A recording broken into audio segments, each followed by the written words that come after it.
One of the biggest games iSoweto Derby iyadlala kusasa kudlala iOrlando Pirates versus Kaizer Chiefs izobidlala le eFNB Stadium izobidlala ngo-past 3 le game le ungayiphuthela namhlanje ngizoshaya i-lineup prediction iOrlando Pirates i-lineup engayisebenzela mase idlale against iKaizer Chiefs kusasa. Siyazi sonke iSoweto Derby is one of the unpredictable games. Yabo ngenzeka noma yini kwi-derby because these two teams badlalela ama-bragging rights. Yabo nje abedlalela ama-bragging rights nje lama team wothu afuna ukuwina so ngizoshaya ilana prediction yabo ischeme engasetha mina mase ngithola ithuba. First and foremost ePalini ngaqalisa uSipho China, one of the biggest goalkeepers esinabo, one of the best actually goalkeepers esinabo currently, number 2 goalkeeper okhona kuBafana Bafana. Umjidi uyakwazi uqala ibhola emuva, umjida usene experience yabo hlezi ngikhuluma ngayo uSipho China bafethu uselikhuphulile izinga lakhe lokudlala so ngaqalisa yena ePalini. Kuthi kuma center backs wami, center back pairing yami ngiyazi uXoki usebuyile but uXoki akekho 100% fit, uXoki akekho 100% fit. So ma center backs ngaqalisa lo mfana lo uSesane, ngaqalisa uSesane mase ngiqalisa nobani noSibisi. The problem I have with these two center backs is that I feel like iKaizer Chiefs izosebenzisa ama set piece kakhulu. Lento yokusebenzisa ama set piece kakhulu leyo nto ibuyishaya kakhulu because ama center backs wethu masiwabheka ama center backs wethu mafishane. Yabo mafishane kube nomdlalo njengoMarco futhi nawo umfishane, leyo nto leyo ingasilimaza kakhulu because iKaizer Chiefs inawo abadlali abade phambili abangakwazi ukhetha ibhola lingene nethini yabo but labajele ngiyabathemba ukuthi bangakwazi ukuwavala ama forwards eKaizer Chiefs yabo uSesane benoSibisi. The guys are working very good lapha emove since kwalimala uXoki benondaba yabo i-center back pairing yabi yasebenzela okwamanje. uXoki ngiyazi ubuyile umjida enondaba engimbona kuma clips ejima but labajele bawuthi mina ngabaqalisa kwiDerby because sebekwazi ukumanage ama games amaningi amakhulu bedlala ndawonye. Remember the game yeAl Ahly abajida babeyivale ngempela lapha emove yabo so ngasabenzisa bona kule game le mase kuthi right wing back yami. I-right wing back yami ngiyazi buyibe nenkinga zokulimala wakhishwa ngosikhathi sidlala against ngosikhathi sidlala neRichards Bay umjida wakhishwa ethintekile yabo wathinteka bamkhipha same time because babengafuni ukumloza for iDerby. Ngokubona kwami I feel like umjida angaba perfect for iDerby game esoyidlala against iKaizer Chiefs yabo adlale umjida uyakwazi ukukhuphuka ephezulu add ama numbers unama forward passes amahle uVan Rooyen umdlalo odingakalayo yabo ungambalazi i-attack because uVan Rooyen uyakwazi uku-overlap ephambili yabo so umjida ngamdlalisa as a right wing back yami mase sithi left wing back umjida ngimbonile etrainer benonda I don't know kwenzekaleni ngaye because bekhona against iAl Ahly bedlala kamnandi against iAl Ahly alimalanga asazi mhlawumbe wathinteke ejimini singesazi because akayidlalanga le game eRichards Bay but for me kule game le angaba very important kule game esoyidlala against iKaizer Chiefs, angaba very important umdlali lo esingamsebenzisa kakhulu because I don't think iKaizer Chiefs iyenzile ihomework ngoMarco kakhulu. I don't think bazomfaka uMarco. I don't think iKaizer Chiefs ianalyzeile ngoMarco ukuthi mhlambe ngenzeka adlaliswe because amagame manje ubukuna uJose Rivera ujwayele ukuyitwista ilineup yakhe yabo ayishintshe kancane ilineup yakhe. So kule game le ngamqalisa mina uPaseka Marco as left back yami. Umjida is very reliable, uyakwazi ukusebenza emuva i-workaholic yabo umjida uyakwazi ukusebenza so ngamfaka lapha yabo mase ukuthi abadlali bami abazongidlalela center, center ama midfielders wami ngaqalisa uMbatha benoMakehleni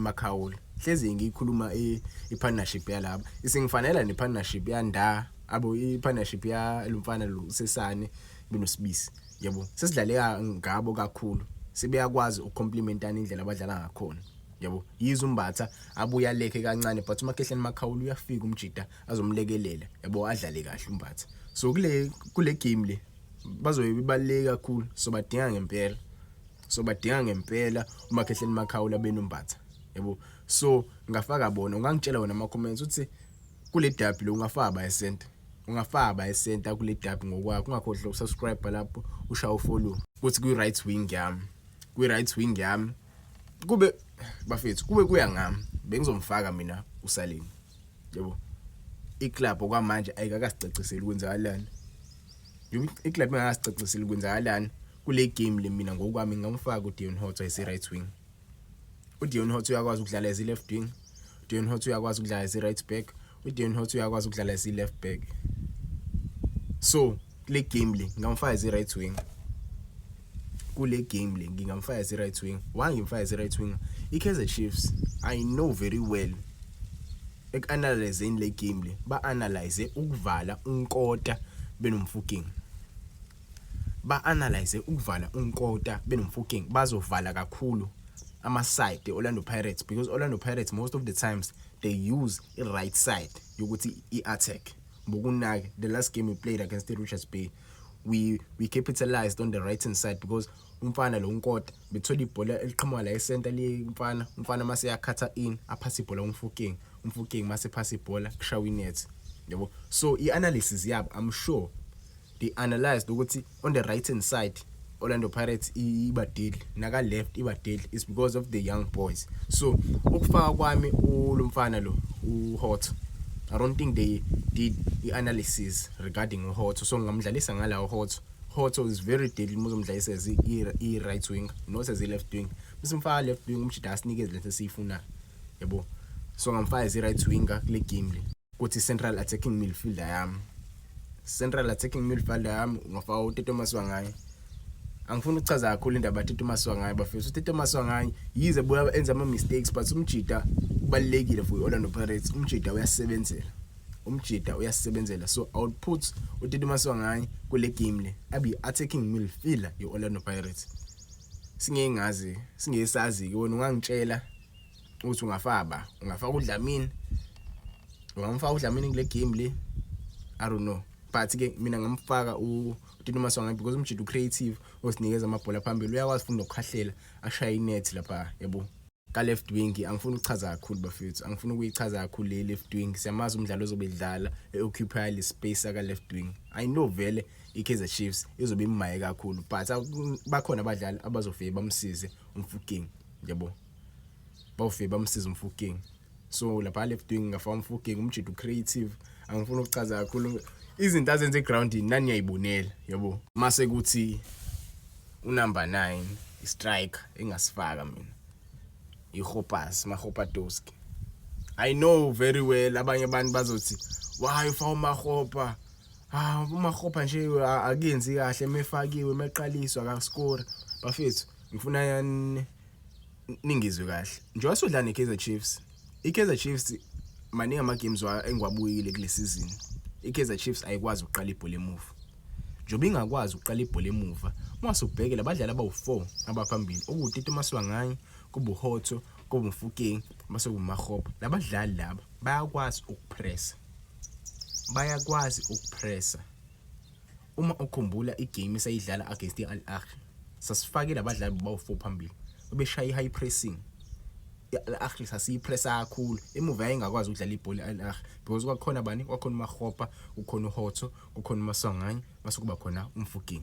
Labajede bayakwazi ukupressa yabo. So mina sengiqalisela abadlali laba iKaizer Chiefs nenibone iyatatazela imidlalo ibhola emuva. Kuna nomdlali lo umlungu uCross uyatatazela akwazi ukudlala kahle ibhola emuva. So mina sengiqalisela abadlali laba abazoyipressa iKaizer Chiefs emuva yenze ama mistakes mase sakapitalize. And umdlalo njengoMahopa angalisebenzisa lelo thuba leli because niyamazi uMahopa melithola ithuba akaliyeki yabo. Yize yena ebuye ngathanda ukhahlela eseboxini but melithola ithuba akaliyeki. Yes, I would have loved to use uMabasa but kule game le I feel like iKaizer Chiefs isiyenzile ihomework ngoMabasa. They know ukuthi uMabasa umdlalo kanjani and mase aqala uMabasa bangenza sure ukuthi bayamvala yabo. And uMabasa akusisona le striker lesi espressa kakhulu and kule game le mina ngidinga striker espressa yabo. uMahopa kulesi striker lesi espressa sengayikhuluma indaba yaMahopa. uMahopa unama games la umdinga khona. Njengoba ngimdinga la uMahopa ngifuna avale iKaizer Chiefs engakwazi ukuphefumula emuva.